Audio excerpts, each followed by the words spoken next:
Olá, gente peregrina! Olá, gente membresina! Não esquecer de meu pedido de desculpas pela necessidade de usar máscara. E vamos à leitura de um método. Volume 4. As ideias, habitat, vida, costumes, organização. É a coleção Método do gênio ainda vivo, Edgar Morin. É o único autor que eu reputo ser gênio ainda vivo. De todos os autores que eu li que ainda vivem, nenhum eu atribuo esse adjetivo gênio. E não acho que eu estou usando o adjetivo de modo figurado. É gênio. O método saiu da genialidade de Edgar Morin. Nós estamos no final dessa parte que estamos enfrentando e é um final muito denso. Eu não vou fazer uma leitura corrida, não. E é difícil de dividir esse final porque são 1, 2, 3, 4, 5, 6, 7, 8, 9, 10 páginas. Eu vou tentar matar isso em 4 vídeos. Talvez pudesse ser feito em 3, mas um deles vai ficar desproporcionalmente grande.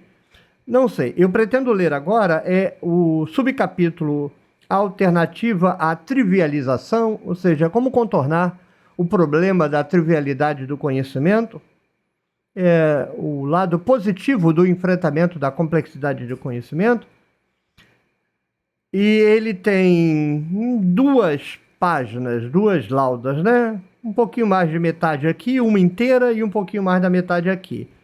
Não vai ficar um vídeo muito grande, mas eu acho que eu vou fazer isso, porque depois tem um subcapítulo, Condições Sociológicas da Objetividade.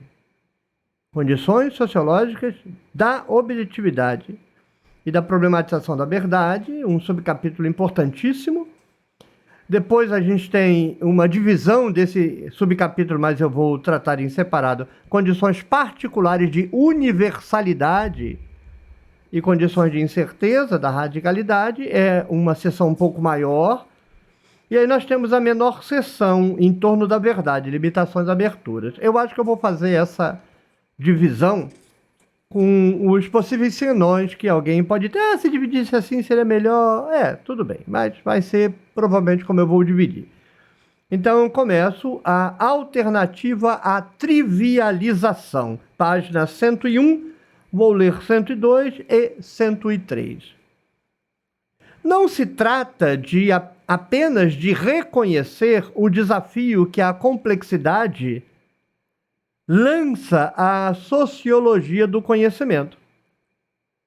É necessário ainda, além da atenção às inter-retroações dialéticas, dialógicas, incertezas, acasos, polideterminações, indeterminações, descobertas, inovações, criações, tentar estabelecer princípios de inteligibilidade convenientes a essa complexidade. Aqui reencontramos os princípios de inteligibilidade formados e formulados ao longo do nosso trabalho. Os princípios hologramático, recursivo e de auto-eco-organização. Muito bem, o que Morin está dizendo não adianta a gente coletar dados, informações. A gente tem que saber como organizar isso. Qual é o princípio que dá inteligibilidade a isso? Algo parecido, mas só por uma analogia, se dá no trabalho do Mircea Eliade em Tratado de História das Religiões. Ali é um livro muito curioso, porque é um livro de fenomenologia da religião, mas o nome é Tratado de História das Religiões. Mas como pode? É História das Religiões ou é Tratado de Fenomenologia? Bem, depende. Porque o próprio Eliade diz que não basta reunir os documentos com a história das religiões. Documentos aí são os textos, as canções, os mitos, as memórias, os monumentos, as epigrafias, etc, etc, etc. Você junta aquela montoeira de coisas. Então agora eu tenho as informações. Não é preciso você construir um sistema de análise disso. O que seria o princípio de inteligibilidade, né? Por que reunir tudo isso proporciona maior conhecimento do que você olhar simplesmente uma coisa muito especificamente? Porque uma coisa é você se deter por semanas sobre um documento, e outra coisa é você se deter por semanas sobre muitos documentos. Obviamente, se você lida com muitos documentos, você vai ter menos tempo para cada um. Então não é melhor você ficar com um só e aprofundar aquilo? Sim, mas o problema é que com um só você não tem a visão de todos os elementos envolvidos e não consegue estabelecer um princípio de inteligibilidade. Então há uma relação importante entre você reunir uma quantidade substancial de fatos, de componentes daquele problema que você investiga, prestar atenção detidamente em cada um deles, mas ao mesmo tempo no conjunto, tentando sistematizar uma abordagem de aproximação heurística cognitiva para aquele fenômeno. Nesse caso aqui, ele mencionou uma série de elementos que constituem o processo do conhecimento humano. Inter-retroação, um elemento retroage sobre o outro, age sobre o outro, interage, né? Interage, retroage, age. Dialéticas tem um lado mais. A dialética é o mais, né? É assim, assim, mais. É assim, assim, porém.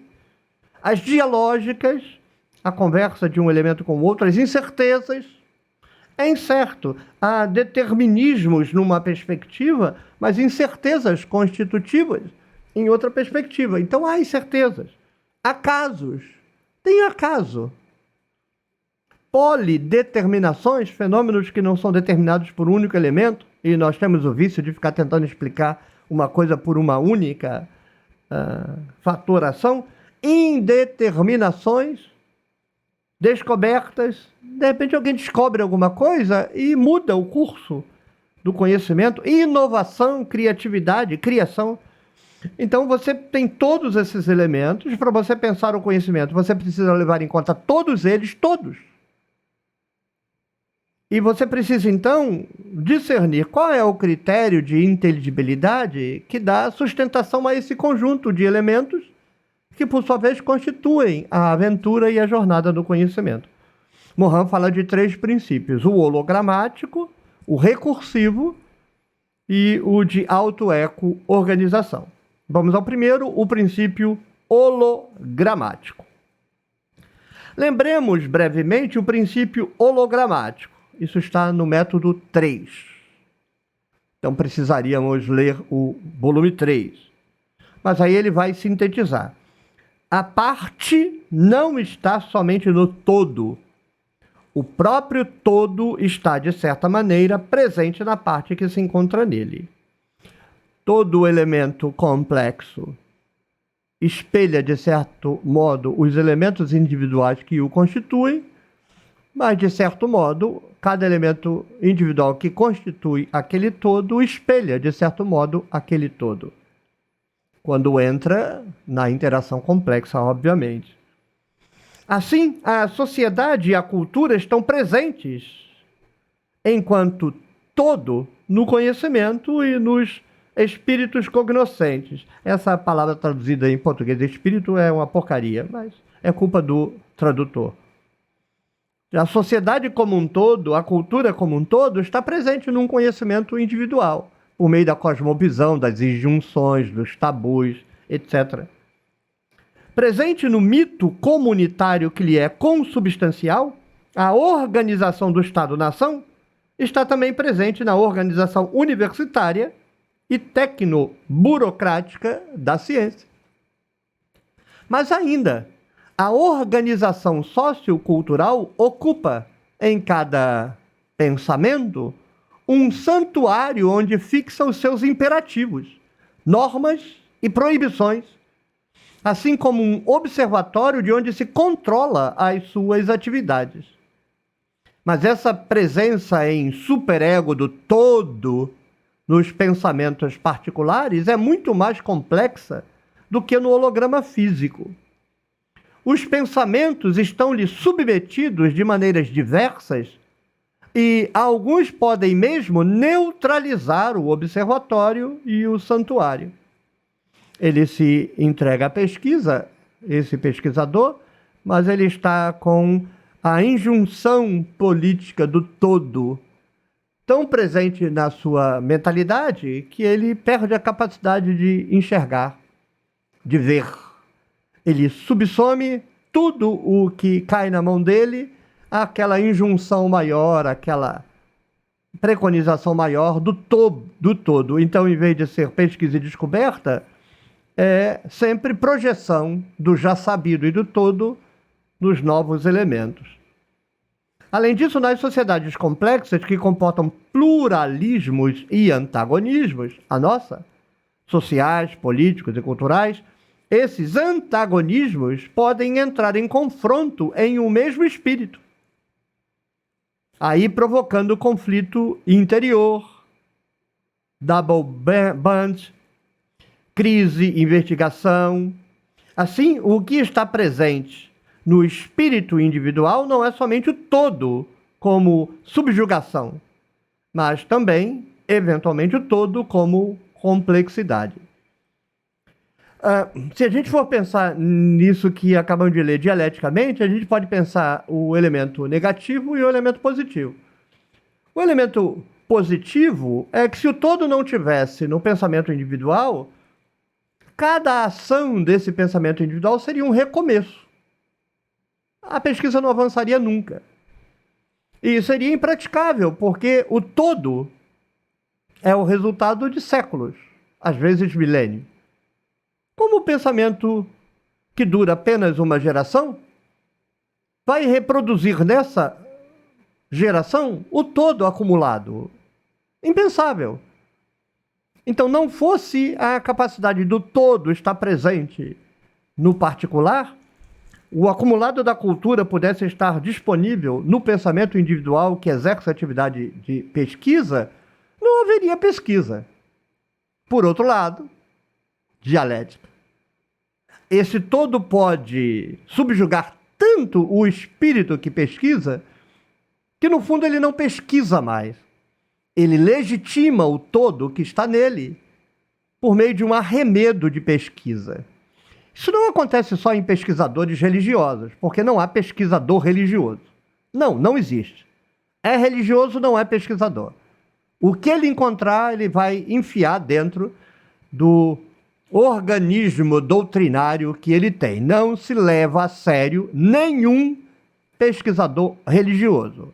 Quem levar é porque gosta de brincar de pesquisa. Mas mesmo pesquisadores não religiosos, a ideologia política, a ideologia de gueto, a ideologia de autor, de escola, esse todo pode vampirizar, parasitar a mente do pesquisador e fazer com que ele, em vez de enxergar o novo que contradiz o todo, ele adultera o novo que contradiz o todo para fazer o novo que contradiz o todo repetir o todo. Então, a gente pode escolher fazer uma festa de comemoração pelo todo ou fazer um velório quanto à individualidade por causa do todo. Porque se você só olhar para o fato de ainda bem que há uma acumulação em pesquisa, que eu posso ter disponível para mim o todo do conhecimento de minha cultura no meu exercício individual, e eu esquecer que esse todo pode me controlar e eu posso me tornar ideologicamente escravizado, eu também posso apenas apontar o lado negativo sem me dar conta de que sem esse lado negativo não existiria o lado positivo. Não tem como brincar de pesquisa. Não há garantias. Eu mesmo me lanço no projeto e no processo de pesquisa sabendo que posso me escravizar aos meus pressupostos e preconceitos que eu os retiro do todo que me anima e me alimenta. Não tem como fugir disso. A única posição honesta é você reconhecer isso e a cada passo saber que, felizmente, o todo está em você. Você deve ao passado, você deve àqueles que, saiba você ou não o nome deles, produziram o conjunto das informações que animam o seu processo de pensamento. Mas você deve ter independência suficiente para não se deixar controlar por ele. Porque quando os dados sugerirem que o todo está errado, você precisa ter coragem, audácia, ousadia, individualidade para dizer o todo está errado. E na pesquisa, muitas vezes, a despeito de você precisar do todo para caminhar, a sua caminhada contradiz o todo. Isso é pesquisa. Se não é religião. O princípio recursivo. Os produtos e efeitos gerados por um processo recursivo são, ao mesmo tempo, co-causadores desse processo. Ou seja, num pensamento não complexo, num pensamento linear, superficial, uma coisa é a causa, outra é o efeito. Num sistema complexo, não. A causa é, ao mesmo tempo, causa e efeito. E o efeito é, ao mesmo tempo, efeito e causa. É um processo recursivo. Como vimos no primeiro capítulo desta parte, o conhecimento não é um simples produto. Dispõe de potencialidades geradoras organizacionais. No momento em que o produto, o conhecimento, que é um produto do processo de pesquisa, emerge, ele retroage sobre a pesquisa, até sobre a organização da pesquisa e altera o cenário, altera até o jogo. Então, o conhecimento é, ao mesmo tempo, produto e produtor. Se você pensa complexamente. Não somente em nível de paradigmas, axiomas, postulados, esquemas, concepções, mas mesmo em nível de informações. Além disso, está ativo e presente na autoprodução permanente da sociedade, que se desenrola a partir das interações entre indivíduos, comportando sempre uma dimensão cognitiva. Enfim, como veremos, o mundo dos mitos e das ideias constitui uma noosfera relativamente autônoma, produzida pelas interações sociais, indispensável à autoprodução de toda sociedade humana. A sociedade humana produz os mitos, mitos religiosos, mitos políticos, mitos sociais, mitos culturais, e esses mitos retroagem sobre a humanidade, reorganizando a sociedade, a humanidade, os comportamentos, as ideias. Então, não dá para você dizer quem está produzindo quem. Óbvio, do ponto de vista material, a sociedade produz os mitos do ponto de vista de fenômeno. Mas, a partir do momento em que a sociedade produz o mito retroage sobre a sociedade. Então, pense em uma sociedade sem mito. Ponto. O mito não vai retroagir sobre a sociedade, não tem produto. Mas a relação entre sociedade e mito é tal que quando a sociedade produz o mito, inevitavelmente o mito retroage sobre a sociedade e a altera. O produto altera o produtor. A criatura altera o criador. Processo recursivo. O princípio de auto-eco-organização. Aqui é a dor de cabeça do religioso. O religioso é um viciado, fetichista na bobagem antropopática de projetar no mito divino a nossa faculdade criativa. Então ele só consegue olhar para as coisas pensando, alguém criou, alguém criou, alguém criou. Pronto, acabou, não dá para perder tempo com esse pessoal. Enquanto o pessoal tiver o vício de olhar para as coisas e não conseguir compreender que o universo é um fenômeno de auto-organização, é perda de tempo total pretender dialogar com quem assim pensa.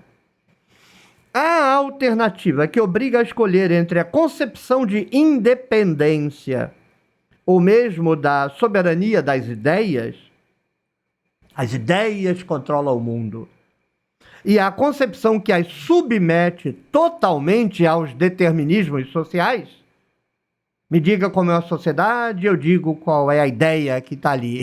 Isso é bobagem, porque numa sociedade não há as mesmas ideias. Há ideias antagônicas, contraditórias, disputando. Então, como assim? Qual a ideia foi produzida pela sociedade? A outra é alienígena? Não é bem assim, né? A sociedade produz as ideias que retroagem sobre a sociedade, que reage sobre as ideias que retroagem sobre a sociedade, e isso vai discernindo os pensamentos que vão tomando partido das transformações que a sociedade sofre em razão da retroação das ideias.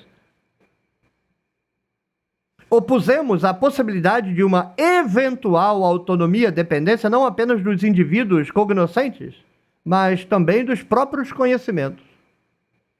Em consequência, o princípio de auto-eco-organização, válido para indivíduos ou grupos, vale também para as ideias e os conhecimentos. O conhecimento se auto-organiza. Há igualmente auto-eco-organização nos próprios sistemas cognitivos, teorias, doutrinas, ideologias, mitologias. Trataremos desse problema na próxima parte, ao considerarmos a esfera das coisas do pensamento ou noosfera. Mas desde já adiantaremos a tese de que os sistemas de ideias dispõem de uma relativa autonomia nas sociedades complexas, que comportam pluralismo, dialógicas culturais, e de que o meio ambiente desses sistemas de ideias, constituído pela cultura, pela sociedade e pelos próprios indivíduos, cada um dos quais o alimenta à sua maneira, pode ser considerado como o ecossistema deles. O ecossistema das ideias é a sociedade. Mais à frente, Mohan vai dizer que as ideias nos possuem como os orixás possuem os cavalos no candomblé. Assim, onde há, ao mesmo tempo, auto-eco-organização e princípio recursivo hologramático, não há mais determinismo mecânico, maquinaria trivial, causalidade linear, reducionismo brutal. Quando o mecanismo determinista é linear, se você sabe a posição relativa do elemento A nesse circuito, você sabe a posição em que ele estará no tempo X, dentro no processo de se desenrolar o movimento daquele elemento. Então, ele se move assim, na velocidade assim, no tempo tal ele estará ali tal. Numa sociedade não funciona assim, porque você tem a interação ininterrupta entre o que ela vai produzindo a cada instante e o recurso dessa produção sobre ela. E isso altera qualquer tentativa de previsão mecânica nos mínimos detalhes. Eu concordo com Mohan no sentido de que não tem como você prever os mínimos detalhes. Mas eu não estou disposto a abrir mão de que não há um determinismo geral e complexo acima dos elementos aqui e agora, ad hoc, do cotidiano. Penso que assim como o clima é determinista no sentido geral, é difícil a gente estabelecer como ele vai funcionar aqui e agora. Então, o determinismo, no seu sentido mais amplo, pode conter indeterminações locais e indeterminações que podem alterar direção, tempo do movimento determinista, mas que não o alteram. Nenhuma eventualidade climática muda o fato de que o clima é determinado pelo movimento do planeta, em torno do Sol, de si mesmo, pela inclinação do planeta, pelas piruetas que o planeta dá. Então, o clima é determinado por fenômenos fora dele. Então, há uma determinação. Mas quando ele opera dentro das condições naturais, eventos aqui e ali podem parecer desassociados desse determinismo mais amplo e podem ser interpretados por nós como transformações autônomas dentro do próprio sistema. Então, se você se fixa numa autonomia local, você pode perder de vista o determinismo geral. Mas se você olha para o determinismo geral, você pode perder a riqueza das autonomias locais. Também isso é complexidade. O problema é você escolher entre o determinismo social e a absoluta liberdade social. A sociedade opera um jogo que vai do determinismo absoluto até a liberdade absoluta. Cabe à compreensão heurística do processo social nunca reduzir o fenômeno social nem a um determinismo absoluto, nem a um processo de liberdade absoluta. É sempre um jogo de equilíbrio entre determinismos e liberdade. Muito bem, espero que você tenha gostado. Na próxima leitura, vamos ler as condições sociológicas de objetividade e da problematização da verdade. Se você gostou, clique no joinha, deixe o seu comentário, compartilhe o vídeo com a sua rede de contatos, torne-se membro do Clube de Membros da Tenda do Necromante e apoie o meu projeto de tradução da Bíblia, www.nossabiblialivre.com. Tchau, tchau! Até o próximo vídeo, até a próxima leitura de Morin, até a próxima rodada de café.